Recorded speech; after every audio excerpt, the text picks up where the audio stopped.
පස්සේ අන්තිම වෙනකලු මේ මගේ ගාව තියෙනවා සම්පූර්ණ අපි ඇනවුම් කරපු ලිස්ට් එක. මේ එක නැවක්වත් පෙට්‍රල් ඩීසල් පිරිපහදු කරපු ඉන්ධන හැටියට එන එක නැවක්වත් පෙරදිග කලාපෙන් පැමිණෙන්නේ නැහැ. එතකොට ඒවා අපිට නොලැබෙ ඉන්න කිසිම හේතුවක් නැහැ. මම මේ කතා කරන්නේ දැන් මේ අපිට තහවුරු කරලා පුරවලා මග එන නැව් ටික ගැන නෙවෙයි. ඒ නැව් ටික අපිට අනිවාර්යෙන් එනවා. ඒ නැව් ටිකත් එක්ක ගත්තාට පස්සේ අපිට මාසෙකට එහා තෙල් තියෙනවා. එතකොට අපිට ඇනව් තහවුරු කරපු තෙල් ගත්තොත් අපිට කිසි ගැටලුවක් නැතුව යන්න පුළුවන්. තව මාස දෙකක් විතර. හරිද? එතකොට ඒ කිසි ගැටලුවක් වෙන්නේ නැහැ.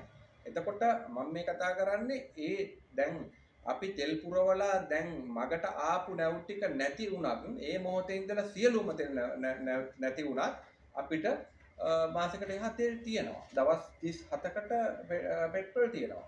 ඒ කියන්නේ දැන් හිතන්න අපිට මේ අපේ දිවයිනට ළඟා වෙමින් පවතින නැව් අර අනිත් සියලුම නැවතුණා කියලා.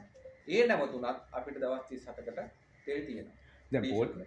දැන් පෝලිං වල ඉන්න කට්ටිය තවත් මේ බියක් ප්‍රකාශ කරනවා දැන් මේ තෙල් හිඟ වෙයි තෙල් නැති වෙයි ඇනවුම් නැති වෙයි ඊට පස්සේ තෙල් මිල වැඩි වෙයි ඔය වගේ අදහස් තමයි මේ පෝලිං වල ඉන්න ජනතාව පවසන්නේ.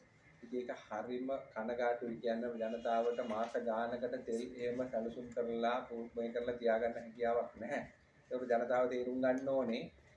ජනතාව ගැන සමහර වෙලාවට ජනතාවට බියක් ඇති අර පෙර වගේ જાති ඇති වේවි කියලා. එහෙම නැත්නම් අපි විශ්වාසය නැතුව ඇති. හැබැයි ඉතාමත්ම වගකීමෙන් කියන්නේ මේ වගේම ඉරානයට ගහපු මීට පෙර අවස්ථාවේදී මේ වගේම තත්ත්වයක් ආවා. ඒ වෙලාවේ අපි වගකීමෙන් කිව්වා රටේ දෙල්ලිංගයක් නැහැ කියලා. ඒ වගේම කිසි ගැටලුවක් වුණේ නැහැ. අපි සංඛ්‍යා ලේඛන ඒ සියල්ලත් එක්ක කියන්නේ කිසියම් ආකාරයක ගැටලුවක් වෙන්නේ නැහැ. හැබැයි ඉතාමත්ම පැහැදිලිව කියනවා අනවශ්‍ය විදියට තෙල් සංචිත රැස් කරන්න දඟලන කට්ටිය හිටියොත් ඒ කට්ටියට ගන්න ඕන ක්‍රියාමාර්ග දැඩි විදියට ගන්න ඕනේ.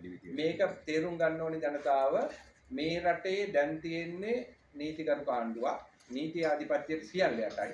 ඒ හින්දා පෙර විදියට නෙවෙයි කවුරු හරි නීතියෙන් පිට කටයුතු කරනවා නම් ගෙවල් වලට හොයාගෙන ගිහිල්ලා හරි ඒ සංචිත රැස් කරපු කට්ටියට විරුද්ධව ක්‍රියාමාර්ග ගන්න.